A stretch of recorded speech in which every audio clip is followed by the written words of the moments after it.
Transaction जी जी जी MM02 transaction में गए हूँ, जहाँ जाके हम रॉ मटेरियल जो देखते हैं। जी। लेकिन ये पैड मटेरियल में पैड लिख रहा हूँ तो सर्च नहीं कर रहा। ऊपर लिखे, ऊपर वाले में मटेरियल डिस्क्रिप्शन। कैप्स। हाँ, और नीचे वाले से हटा मैं दिएगा। तो सॉरी। और नीचे स्टार्ट सर्च बताएं। हाँ ठीक है, अब आगे। बस की जरूरत नहीं, कंटिन्यू करें।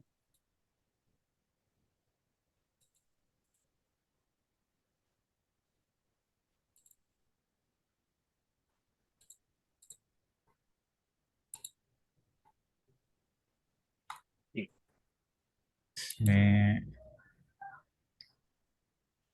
देखिए, अब यहीं से स्टार्ट होता है इसका ना। आप किस फील्ड जी को चूज करें तो प्रॉब्लम आ रही थी? हाँ, ये प्राइस कंट्रोल में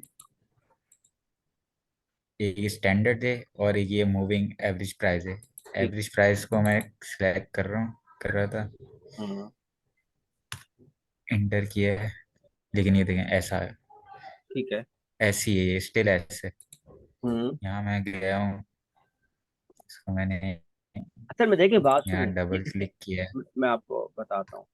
अभी जो सिनेरियो है ना, है, देखिए, स्टिल ऐसे। ये जो फील्ड है ना, इसका कलर क्या है? वाइट है बैकग्राउंड या ग्रे है? ग्रे है। ग्रे। ग्रे है ना। अब ये एक समझने की बात है, सॉफ्टवेयर में जब आप किसी फील्ड, किसी भी रिकॉर्ड को मॉडिफाई करने गए ना, चेंज करने गए, अभी आप चेंज मोड में खड़े हुए ना। अभी आप क्रिएट क्रिएट MM01 में नहीं है, अभी आप MM02 में आए ना। ठीक है। इसका जी मतलब क्या है? आप कोई नया रिकॉर्ड क्रिएट नहीं कर रहे हैं, बल्कि यू आर एडिटिंग और चेंजिंग दी वैल्यूज जी ऑफ एग्जिस्टिंग रिकॉर्ड। ठीक है ना। तो इस सूरत में सिस्टम जो होते हैं, कोई जी भी सिस्टम होता है ना, उसकी अपनी अपनी कुछ वैलिडेशंस होती हैं कि एडिट मोड में आप किस फील्ड की वैल्यू को चेंज कर सकते हैं, किसको नहीं कर सकते। ठीक है। ये तो ये ग्रे होने का मतलब ये जी होता है कि आप एडिट मोड में इसको चेंज नहीं कर सकते। ठीक है। तो अब करेंगे क्या? इसका आसान हल ये है कि हम एक नया आइटम बना लेते हैं। ठीक है ना। आप ऐसा करें, फटाफट उससे आ जाए, वहां से न्यू एमएम एप्लीकेशन पे आ जाए। ठीक है। ठीक है ना। ये फिनिश वाले मोड से आ जाए आप, और यहाँ पे आप क्रिएट मोड में आ जाए। ये चीज क्लियर हुई आपको? क्यों नहीं करने दे रही है? क्योंकि कुछ फील्ड ऐसी जी जी। होती है जिसके बेस पे पीछे कैलकुलेशन हो रही होती है आपके पूरे सिस्टम में। ठीक है। तो सही। सिस्टम जो है ना, आपको अ, उन ऐसी फील्ड जिसकी वजह से कोई और, जिसकी वैल्यू के ऊपर कोई और चीज डिपेंडेंट होती है, वो अगर आप चेंज करने जाएं तो वो नहीं करने देता। इसके बहुत सारे रीजन होते हैं, उसके आगे, उसके सही। पीछे आगे कुछ और काम हो चुका होता है। ये चेंज करेंगे तो सिस्टम इनकंसिस्टेंट में आ जाएगा, इस वजह से वो ग्रे कर देता है। तो ग्रे फील्ड को आप एडिट मोड में, चेंज मोड में चेंज नहीं कर सकते। ठीक है। आप यहाँ से क्रिएट मटेरियल किससे आए?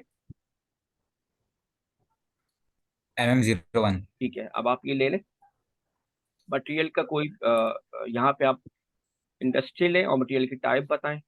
यहाँ आप ले लीजिएगा फिनिश प्रोडक्ट। फिनिश है ना आपकी ये पेट बॉटल? जी फिनिश्ड। हाँ, फिनिश लें। फिनिश प्रोडक्ट होगी, और एक और होगी फिनिश प्रोडक्ट FERT लिखा हो। आप यहाँ पे टाइप करें FERT। ये वाली है, ये जो आ रही है ना, आ थर्ड रहा वाली, है। थर्ड वाली। हाँ, ये ले। फर्टिलाइजर हो जाएगा। ठीक है ना, ये ले लें। ठीक है, कंटिन्यू करें। प्लांट लिया आपने, स्टोरी पोजिशन ले लें।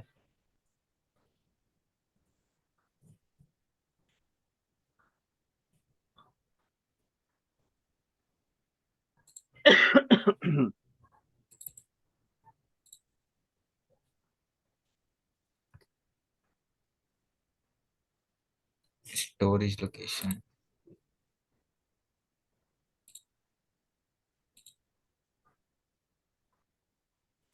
स्टोरेज लोकेशन कोई सी भी सिलेक्ट कर लें। आपकी आपके प्लांट में होनी चाहिए। 2022 में हाँ, होना चाहिए। ठीक है, ये ले लें।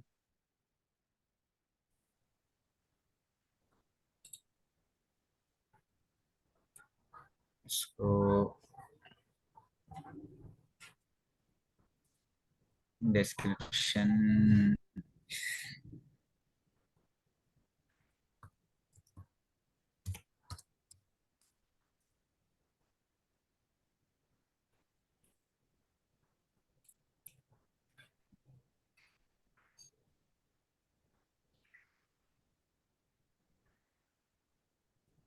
कहाँ पे आ गए? होटल। या ये मैं डिस्क्रिप्शन दे दी इसको, बेस यूनिट सेट कर ठीक दिए। है, सही है। और ये फिनिश गुड है आपकी क्या? जी जी, यार फिनिश गुड है। बस सही है, ठीक। ठीक है, ओके हो गया। अब आप उसमें आए। अच्छा, इसने अभी वो वाला ऑप्शन नहीं दिया जो हम कौन ट्रैक सी नहीं वाला? करते थे, बेसिक डेटा 1 2, हाँ। अकाउंट हम यहाँ पे सेलेक्ट भी करते कर हैं लो। ना क्या, कौन कौन से। इसे हाँ ओवरऑल मैंने सारे उठा लिए हम्म, भी। ठीक है, इसमें सारे हाँ, आने। लेकिन इसमें स्लैक वो आई नहीं, वो वाली विंडो डायरेक्ट ही आई।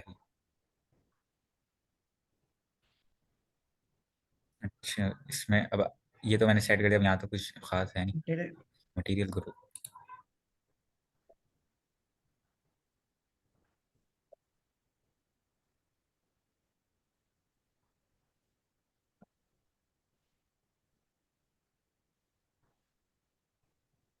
इसमें कोई सा भी सिलेक्ट कर कोई से भी सिलेक्ट कर, ठीक है, सही है।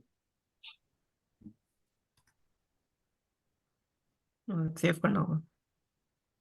लो। वो MRP 1 डायरेक्ट अकाउंटिंग में चले आप। जी जी, डायरेक्ट शिफ्ट कर।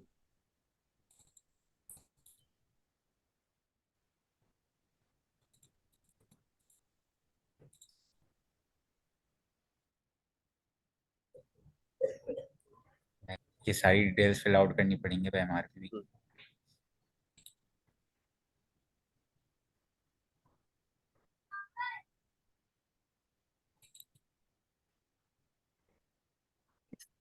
काउंटिंग में डायरेक्ट आ जाए। अकाउंटिंग में डायरेक्ट जाने नहीं दे रहा, ये एरर दे रहा है MRP प्रोसीजर। हम्म। आपने एमआर टाइप की टाइप जो मैं 0 रखते हैं तो शायद उसके पर जो ना चेंज करो, एमआर पी टाइप चेंज करें। जीरो, जीरो कौन सा? ये नो नो प्लान। नो नहीं ना। हाँ, एनडी नो प्लानिंग करते हैं, एनडी। एनडी कर दें, एनडी। भी कह रहे हैं।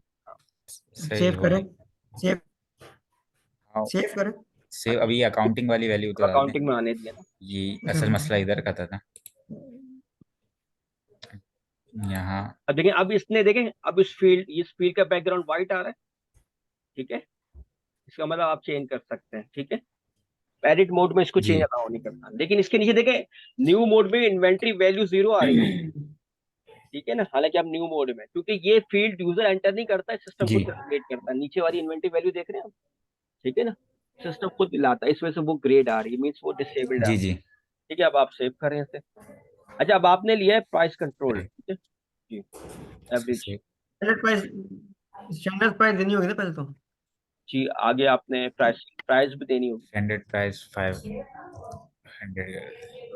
सही। ठीक है, सही है, ओके। सही, सही। सही है। सेव करें।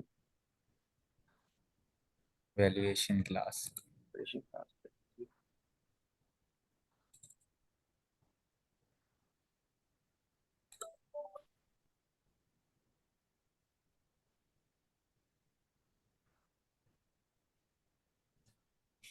पर यूनिट प्राइस दे दें। आ- आपने वी लिया तो उसके साथ एवरेज प्राइस के लिए हम्म, चाहिए। पर यूनिट प्राइस प्राइस देनी पर पड़ेगी, यूनिट, वहीं पर ही। प्राइस पर यूनिट रखें। हाँ, यहाँ पे देनी पड़ेगी, ये भी सेम वही डाल दे, भले सेम। 500। ठीक है, स्टैंडर्ड प्राइस जो पहले आपने ऊपर डाली ना, वो स्टैंडर्ड वाले केस में वर्क करती है। ठीक है ना, और यहाँ भी डाली तो हर सही नहीं, लेकिन यहाँ सही। पे वी जब लेंगे आप एवरेज के लिए, तो सेकंड वाली फील्ड में देना जरूरी है। ठीक है, लेकिन अब इसने ले लिया। दोनों दोनों पे फिल करना लाजम। हाँ, ठीक है ना, दोनों में फिल करने पे ले लिया, एक पे भी ले अब लिया। वो एरर हाँ, क्यों नहीं आया? आप अब एक काम पहले करें। हाँ, वो OMS2 में जाएं। यहाँ तक क्लियर है ना? आप OMS2 में जाएं। जी। OMS2 किस लिए यूज होता है? 02 नहीं, 2 है। OMS2, not 02।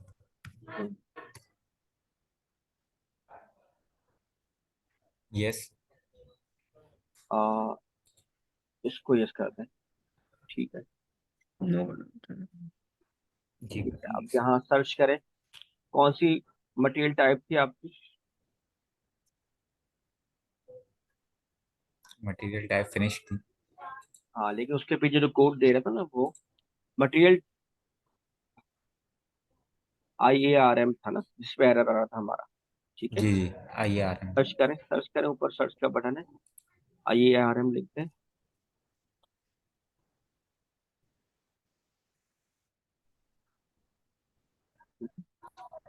रॉ ये मटेरियल, तो रॉ मटेरियल आइए है। आ रहा है, रॉ मटेरियल पे आ रहा है। हाँ, अभी कौन सी वाली ली है उसकी मटेरियल टाइप देखनी पड़ेगी आप।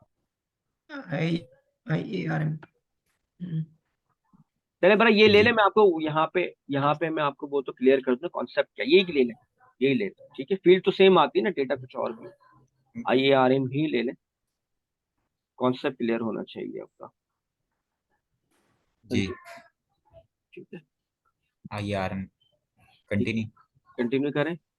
ये आपने सर्च किया है तो आपको उस रिकॉर्ड पे लेके आ गया, इस पे चेक बॉक्स ऑन करें, इसके साथ चेक बॉक्स है ना, क्योंकि हम जो है इसके नीचे क्वांटिटी वैल्यू अपडेटिंग का जो ऑप्शन है उस पे जाना चाह रहे हैं।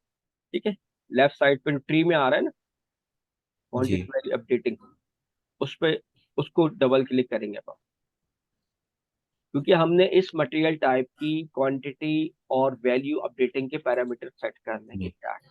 ठीक है, जी जी। ठीक है,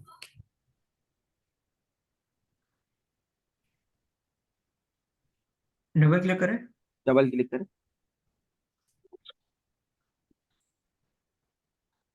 ठीक है, आप यहाँ अपना प्लांट सर्च कर ले, देखें ये उस मटेरियल टाइप के अगेंस्ट में, हर प्लांट के अगेंस्ट में प्रॉपर्टीज दी गई। ठीक है, अ, ये शुरू में आ रहा है ना आपका वैल्यूएशन एरिया, ये एक्चुअली आपके प्लांट से लिंक्ड होता है वैल्यूएशन एरिया। ठीक है, सही। तो आपका प्लांट का कोड है वही, आप थोड़ा सा नीचे आए, इसके नीचे वाला है, थोड़ा सा और नीचे आ गया, ये आ गया सेकंड वाला जो इस पर आ रहा है ना। चले यहाँ कर ले, 2022 कर ले।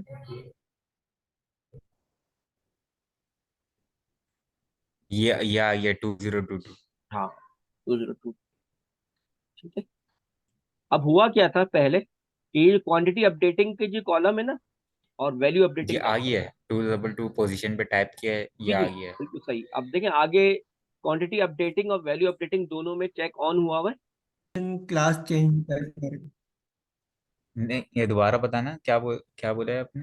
आपने पाइप मैंडेटरी और पाइप अलाउड है ना, इसके ऊपर भी टिक लगा हुआ था ना, हम्म। तो जिसकी अच्छा वजह से आप वैल्यू चेंज नहीं कर पा रहे थे अपनी। अच्छा, बाय अच्छा। डिफॉल्ट तो तीनों ऑफ थे, ठीक है ना, बाय डिफॉल्ट तीनों ऑफ थे। एक्चुअली जो सही। यहाँ मैटर करता है ना, ये क्वांटिटी अपडेटिंग और वैल्यू अपडेटिंग, ये ऑन होना जरूरी है। ठीक है, अगर ये अभी हम ऑफ कर देंगे ना, तो फिर क्या होगा जी कि आपको वो दोबारा मैसेज आ जाएगा, ठीक है ना, वहां पे। लेकिन ये ऑन कर दिया, इसका मतलब क्या है, देखिए होता क्या है, वहां पे हम ले रहे हैं एवरेज प्राइसिंग मेथड। ठीक है, जी एवरेज प्राइसिंग मेथड का मतलब ये होता है कि आप जो भी गुड्स मेंटेन होगी आपकी, उसकी इन्वेंट्री होनी चाहिए, ताकि सिस्टम उसकी एवरेजिंग कर सके। मैंने आपको शुरू में एग्जांपल दी थी कि एवरेज कैसे बनती है। एक चीज आपने आज खरीदी 10 रुपए की, या प्रोड्यूस की 10 रुपए की, 2 दिन बाद या एक हफ्ते बाद वो हो गई 12 रुपए की। ठीक है ना, तो फिर क्या होगा, इन दोनों का एवरेज बनाएगा सिस्टम, वो क्या होगा, 11 रुपए बन जाएगा मिसाल के तौर पे, based on quantity and value.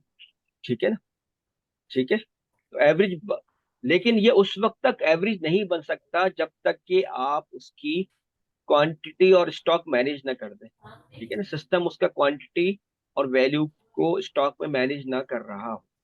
ठीक है, ठीक और जिस ठीक। आइटम की क्वांटिटी और वैल्यू को आपने as a inventory item manage करना है, उसकी ये दो प्रॉपर्टी जो है ना मटेरियल टाइप के अंदर, क्वांटिटी अपडेटिंग वैल्यू अपडेटिंग, ये दोनों ऑन होनी चाहिए। सही। ठीक है, ये ऑफ थी तो फर्स्ट टाइम नहीं करने दे रहा था, फिर जब ऑन की थी हमने तो तीनों कर दी थी, पाइप एंड डेटा भी कर दी थी, वो कुछ और है, तो उसके साथ भी स्टॉक मैनेजमेंट हो सकती है, फिर वो होती है, लेकिन उसमें एक और एडिशनल काम आपको करना पड़ता है। ठीक है ना, स्टॉक पाइपलाइन से रिलेटेड है, वो हमारा इस वक्त टॉपिक नहीं है। ठीक है, तो सही। फिलहाल उसको ऑफ किया तो हमारा काम सही हो गया। मतलब ये है कि हमने आइटम जो लिया उसकी मटेरियल टाइप में ये डिफाइंड था कि भाई इसका स्टॉक मैनेज नहीं करना है। ठीक है, लेकिन हम सही। उस आइटम की क्रिएशन के वक्त सिस्टम को कहते हैं भाई इसकी जो है वैल्यू जो है एवरेज पे मेंटेन करो। ठीक है, इसकी वैल्यू क्या हो, सिस्टम उसका एवरेज वैल्यूएशन मेथड के थ्रू उसकी वैल्यू मेंटेन करे प्राइसिंग को। लेकिन जबकि उसकी मटेरियल टाइप में हमने कहा उसकी वैल्यू अपडेटिंग को ऑफ किया हुआ था, तो ये तो कॉन्फ्लिक्ट हो गया ना। ठीक ठीक ठीक है? ठीक। ये दोनों चीजें ऑन होंगी जब भी उस कॉम्बिनेशन में हमारा एवरेज वैल्यूएशन मेथड हम मटेरियल मास्टर में ले सकते हैं। ये है इसका कॉन्सेप्ट। सही। ठीक है, क्लियर हो गया ठीक। बिल्कुल। ठीक है सर। ठीक है ना, अब क्योंकि क्लियर। होता क्या है कि कुछ आइटम ऐसे होते हैं जिनकी हम स्टॉक मेंटेन नहीं करना होता हमें सिस्टम में। बड़ी कंपनी उसका स्टॉक मेंटेन नहीं करती, सारी जो स्टेशनरी आइटम्स हैं आप। ठीक है, तो अगर स्टेशनरी आइटम जैसे आपकी भी कंपनी अगर स्टेशनरी आइटम के स्टॉक मेंटेन करने बैठ बैठ गए मेन ईआरपी में, तो फिर बाकी काम जो है ना वो मेन काम से आपकी तवज्जो हट जाती है, उस वजह से आप इसको मेंटेन नहीं करते। आप जो मेन आपका कोर आइटम्स होते हैं, जो आपके प्रोडक्शन रिलेटेड आइटम होते हैं, उन्हीं का स्टॉक मेंटेन करते हो। ठीक है ना, इस वजह से सिस्टम ने ऐसे भी ने ये ऑप्शन दिया हुआ है कि आप किसी आइटम की क्वांटिटी और वैल्यू जो है उस वैल्यूएशन जो है मैनेज कर सकते हैं, और चाहे तो किसी की नहीं भी कर सकते, इस वजह से ऑप्शन दिया हुआ है। ठीक है ना। ठीक है। अच्छा, ये एवरेज प्राइसिंग जो है रॉ मटेरियल की भी अगर देखा जाए, अगर हम ऑन करें हम्म। तो उसमें ये होगा कि डे बाय डे हमारे पास न्यू प्राइस एसएपी हमारे को बता देगा। इन्वेंट्री में और मार्केट में जो लिंक है हाँ, उसकी न्यू प्राइस हमें बता देगा, जो हमारे पास इन्वेंट्री में माल इतना देखिए रखा हुआ देखिए मैं और बताऊं। जो चेंज हो रही है। ठीक है, एसएपी को मार्केट का नहीं पता। ठीक है, सही। एसएपी क्या देखेगा, अगर रॉ मटेरियल है ना, उसकी आपने जो परचेज की एमएम मॉड्यूल में परचेजिंग होती है मटेरियल की ना, ठीक है ना, जी। या परचेज ऑर्डर बनाते हैं उसका गेट्स पे गुड्स रिसीविंग करते हैं। ठीक है, तो ठीक। सिस्टम ठीक। एसएपी जो है ना उसकी वैल्यू वहां से उठाएगा एक्चुअली। फॉर एग्जाम्पल, अगर हमारी कंपनी ने रॉ मटेरियल आज 10 रुपए का खरीदा है, तो उसकी जीआर बनाएगा, गुड गुड रिसीविंग बनाएगा। तो एसएपी वहां से रीड कर रहा होता है रॉ मटेरियल की वैल्यूएशन को। ठीक है, सही। तो वहां पे 10 रुपए में परचेजिंग रिकॉर्ड होगी, तो 10 रुपए के हिसाब से वैल्यू अपडेट होगी। एक हफ्ते बाद या 2 दिन बाद अगर 11 रुपए से नई रिसीविंग आएगी, जो 11 रुपए से आएगी, तो या 12 रुपए से आएगी, तो सिस्टम इन दोनों का एवरेज करके करंट एवरेज क्या बना देगा, 11 रुपए। अदरवाइज इससे पहले एवरेज क्या चल रहा था, 10 रुपए, तो अभी तक एक ही दफा हमारे पास रिसीव हुई थी वो वाला आइटम, और 10 रुपीज की वैल्यूएशन के साथ हुआ था, उसका एवरेज भी 10 बन गया था। ठीक है, ठीक। एवरेज का फॉर्मूला क्या होता है, अमाउंट डिवाइड बाय क्वांटिटी आपका एवरेज होता है नॉर्मली। ठीक है। ठीक। ठीक है, तो अगर आपने 10 रुपए के हिसाब से 10 चीजें खरीदी तो 100 रुपए वैल्यू बनी। ठीक है, वैल्यू को डिवाइड कर देंगे क्वांटिटी से, वही आ जाएगा रेट आपका। ठीक है, सही। क्योंकि 10 रुपए था। लेकिन सेकंड टाइम आपने 10 ही खरीदी, लेकिन 12 रुपए के हिसाब से खरीदी, तो आप वैल्यू आपकी क्या बनेगी, 120 रुपए। सही। ठीक है। और इसी तरह ये फिनिश प्रोडक्ट का भी, फिनिश प्रोडक्ट जो हम वो हाँ बनाते हैं इसकी हाँ इनवॉइस बनाएंगे वो उससे बिल्कुल। उठाएगा। हाँ, नहीं, फिनिश प्रोडक्ट की इनवाइस नहीं बनेगी। अब मैं बताता हूँ, फिनिश प्रोडक्ट जो है ना वो परचेज नहीं होती, वो क्या जी। होती है, सेल होती है और ये लो प्रोड्यूस। दीदी। ठीक है, दो जी। जी। चीजें हैं ना फिनिश। भाई एक आप बनाते हैं और कस्टमर को बेचते हैं, लेकिन जो कस्टमर को बेचेंगे वो तो स्टॉक आपके पास से खत्म होगा ना उसका। जी। आप कोई चीज बेच रहे हैं तो क्वांटिटी आपके पास से निकल के कस्टमर के पास चली जाएगी। ठीक है, वैल्यूएशन इफेक्ट वहां होती है जब आपके पास स्टॉक बढ़ रहा हो। तो प्रोडक्शन में स्टॉक कब बढ़ेगा, जब आप प्रोडक्शन ऑर्डर के अगेंस्ट में रिसीविंग करेंगे। ठीक है, एमएम में परचेजिंग जब आप करते हैं तो परचेज ऑर्डर के अगेंस्ट में आप रिसीविंग करते हैं गुड्स की। और प्रोडक्शन में क्या होता है, जब आप फिनिश गुड, अब हम आगे जाएंगे प्रोडक्शन ऑर्डर बनाएंगे अगली क्लासेस में, उसके अगेंस्ट रिसीविंग करेंगे। भाई हमारी प्रोडक्शन जब हो जाएगी तो हम सिस्टम को बोलेंगे भाई इतनी प्रोडक्शन हो गई है, तो इसकी रिसीविंग रिकॉर्ड कर लो। तो जो फिनिश गुड जितनी क्वांटिटी प्रोड्यूस होगी हमारी, वो एक्चुअली उससे उसका और उसकी जो कॉस्ट बन रही होगी, उस कॉस्ट से जो हमें प्रोडक्ट उस पर्टिकुलर प्रोडक्ट को प्रोड्यूस करने में जो कॉस्ट बनी होगी, वो उससे हमारा, प्रोडक्शन कॉस्ट भी कह सकते हैं। जी जी, प्रोडक्शन कॉस्ट जो हमारी आई है, उससे उस आइटम की, उस फिनिश प्रोडक्ट की वैल्यूएशन मेंटेन होती रहेगी। आज हमें वो सही। आज अगर हमें वो 15 रुपए का पड़ा है आज के प्रोडक्शन में, और एक हफ्ते बाद अगर वो 17 रुपए का पड़ेगा, तो उसका एवरेज 16 रुपए सिस्टम बना देगा। ठीक है ना, ठीक है। तो वो ठीक। बेस करेगा प्रोडक्शन की रिसीविंग के ऊपर। ये क्लियर हो गया।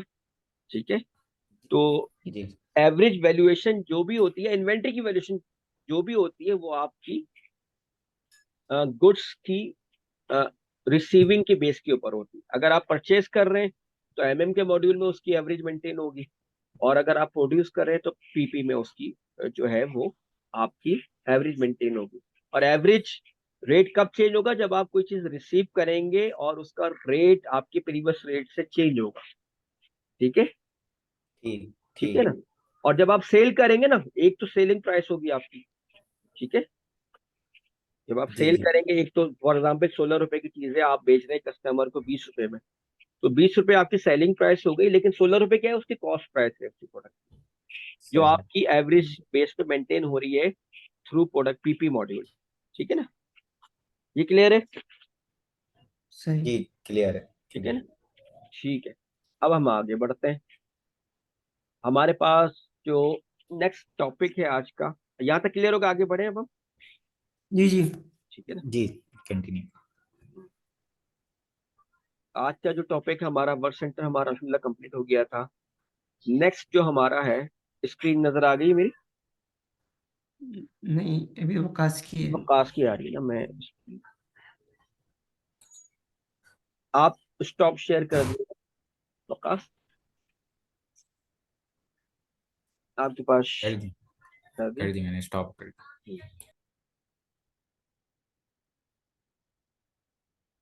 ठीक है, मैं शेयर कर देता हूँ अपनी स्क्रीन। ठीक है। वर्क सेंटर तक हमने कर लिया था, और वर्क सेंटर में हमने क्या बताया था कि भाई हमारा काम जो है वो किस जगह पे होगा या किस मशीन पे होगा। ठीक है? वर्क सेंटर क्रिएट करके भी हमने देख जी। लिया, तो उसमें कोई प्रॉब्लम नहीं है। ठीक है? सही। जी।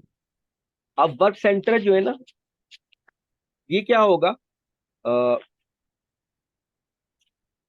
उस वर्क सेंटर पे क्या क्या काम करने हैं अपनी फिनिश गुड को बनाने के लिए, उसके लिए ये सिस्टम को हमने बताना पड़ेगा ना कहीं। देखिए, एक चीज हमने प्रोड्यूस करनी है जो 2-3 स्टेप्स में प्रोड्यूस होती है। फर्स्ट स्टेप में कुछ और मटेरियल लगता है, सेकंड स्टेप में कुछ और मटेरियल लगता है, या एसएफजी लगती है, फिर कहीं जाके प्रोड्यूस होता है। क्या तो सर? एक और क्वेश्चन था एक मेरा। ठीक, बोले।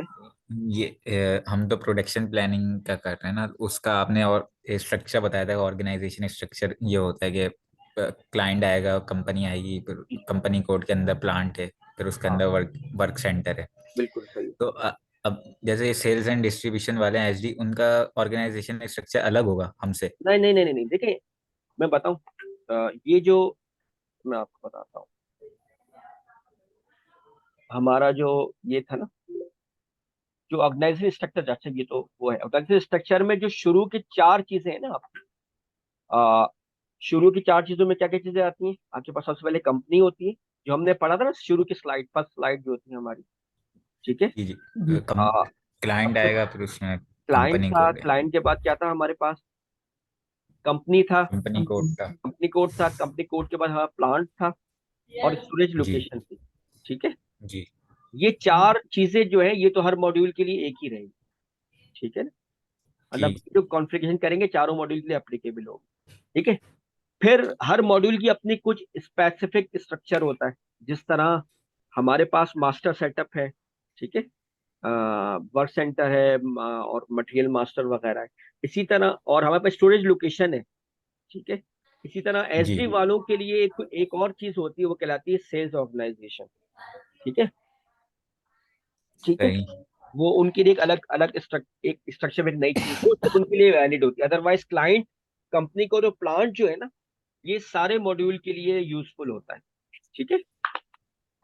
और अच्छा एक्चुअली ये ठीक। बना भी रहे होते हैं आपके फाइनेंस वाले ना, क्योंकि ये मेन आपका पूरा हायरार्की होती है। ठीक है? तो ये स्ट्रक्चर आपका throughout the organisation same रहता है, कि क्लाइंट, कंपनी और प्लांट वाला।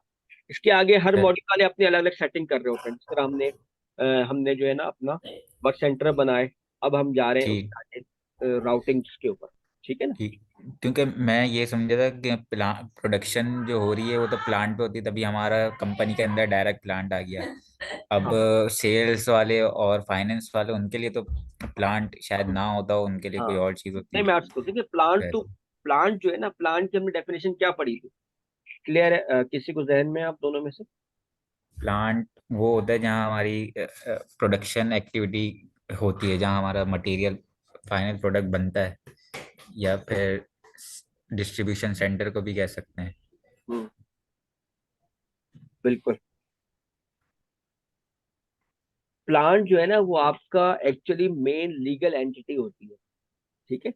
मैंने आपको कॉन्सेप्ट दिया था टेक्सटाइल का, कि जी टेक्सटाइल में आपके पास जो एक फिजिकल लोकेशन होगी जहाँ पे आपका काम हो रहा है ना सारा, वो क्या होगा, वो आपका प्लांट होगा।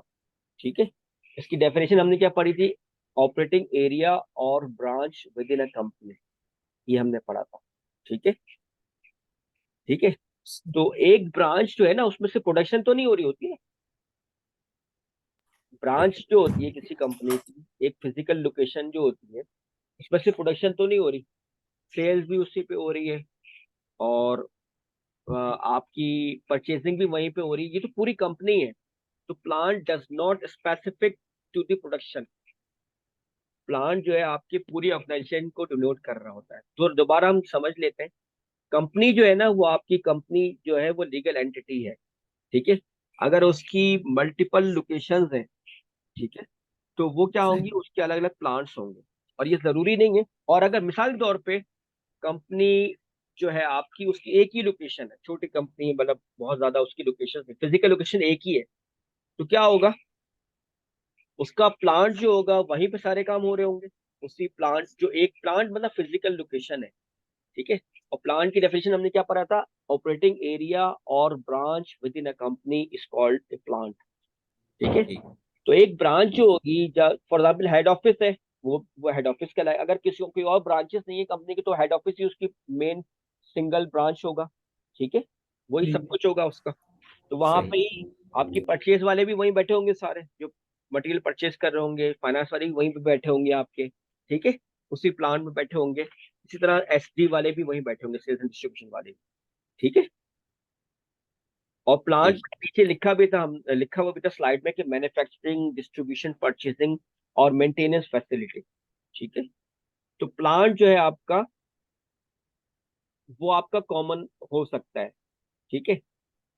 लेकिन अगर आपकी बड़ी कंपनी है और आप, इतनी बड़ी है कि वो, आपका प्रोडक्शन फैसिलिटी बिल्कुल अलग है उसकी, वहां पे सिर्फ प्रोडक्शन ही होती है। जैसे कराची में अगर आप देखें, हीनो पार्क शायद आपने देखा हो साइट में। ठीक है ना, जो कि ये हीनो के ट्रक्स वगैरह बनते हैं। जी ठीक है। जी। साइट में है हबीब बैंक की चौरंगी के पास ना। उसका सीमेंट्स के एक पास क्या है। है जी, सीमेंट से पहले, सीमेंट चौरंगी से पहले हबीब बैंक है ना, उसके राइट साइड पे इनका है। तो बिल्कुल जो कोक के बराबर में जो इनका एरिया है ना, जो मेन ऑफिस है, वहां पे इनका क्या है, एक प्लांट है आपका ना, उसमें एक खास किस्म की मैन्युफैक्चरिंग वहां पे भी होती है। और थोड़ी सी 1 किलोमीटर के करीब आगे जाके इनका दूसरा प्लांट भी मौजूद है, जहाँ पे असेंबलिंग होती है इनकी ट्रक्स की। ठीक है। तो इनके दो प्लांट हो जाएंगे इस तरीके से। एक प्लांट जो है with in the same premises है, जहाँ पे हेड ऑफिस है उनका। ठीक है। वहां पे सारे काम हो रहे होते हैं, सेल्स भी हो रही होती है, परचेसिंग वही हो रही होती है, और वहाँ प्रोडक्शन भी हो रही है। तो प्लांट लिमिटेड नहीं है कि सिर्फ प्रोडक्शन ही हो रही हो, डिपेंड करता है कंपनी साइज के ऊपर। ठीक है। इसी तरह इनका जो दूसरा प्लांट है, जो 1 किलोमीटर के फासले, वहां पे सिर्फ प्रोडक्शन हो रही थी, वहां पे सेल्स वाले नहीं हो रहे होते। ठीक है। तो प्लांट जो है वो जनरलाइज है एक्चुअली।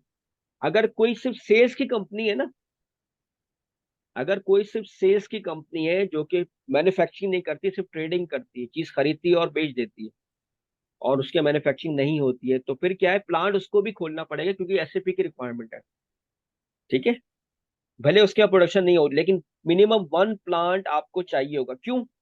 अब आप MM01 से जब कोई मटेरियल क्रिएट करते हैं, ठीक है, तो ठीक है। वो जो ट्रेडिंग वाला बिजनेस होगा, वो भी तो मटेरियल क्रिएट करेगा ना अपने, या नहीं करेगा? बिल्कुल। पक्का साहब बताएं, यहाँ की जी क्लियर जी। आपके पास? भाई उसने जी जी। जो ट्रेडिंग गुड है वो क्रिएट करनी पड़ेगी ना, वो कहाँ मटेरियल मास्टर में जाके करेगा, कहीं और करेगा? मटेरियल मास्टर नहीं करेगा। मटेरियल मास्टर में जाके करेगा। ठीक है। अब मटेरियल मास्टर में जैसे ही आप कोई मटेरियल क्रिएट करने जाते हैं, वहां पे प्लांट आईडी देना मैंडेटरी होता है या नहीं होता है? मैंडेटरी। इसका मतलब ये है कि प्लांट सिर्फ और सिर्फ प्रोडक्शन से रिलेटेड नहीं है। सही। आपने ठीक। जो भी आइटम खोलना है, चाहे वो ट्रेडिंग गुड हो, चाहे वो रॉ मटेरियल हो, या हो सकता है सर्विस आइटम हो, वो तमाम मटेरियल MM01 से सही। खुलेंगे, और वहां पे प्लांट देना जरूरी है। तो अगर आपकी कंपनी जो है वो प्रोडक्शन नहीं करती, फिर भी आपको मिनिमम 1 प्लांट होना आपका जरूरी है। यहाँ तक सही। क्लियर हो गया? ठीक है। क्लियर हो गया। ठीक है। तो इस वजह से आपका प्लांट जो है वो मीन्स आपका, अगर अभी हिनो पार्क की जो आपने एग्जांपल दी, जी, उसका कहीं और हो रही है, मैन्युफैक्चरिंग और असेंबलिंग हो रही है, हाँ। और अगर हम बोल दें अगर उसका शोरूम कहीं और लोकेशन पे, तो वो शोरूम उसका तीसरा प्लांट हो जाएगा जहाँ देखिए, जहाँ सेल्स हो रही है। अगर उसके पैरामीटर डिफरेंट है तो बिल्कुल करना पड़ेगा। अभी मैंने एग्जांपल दी ना, इनको 2 प्लांट लाजमी खोलने पड़ेंगे।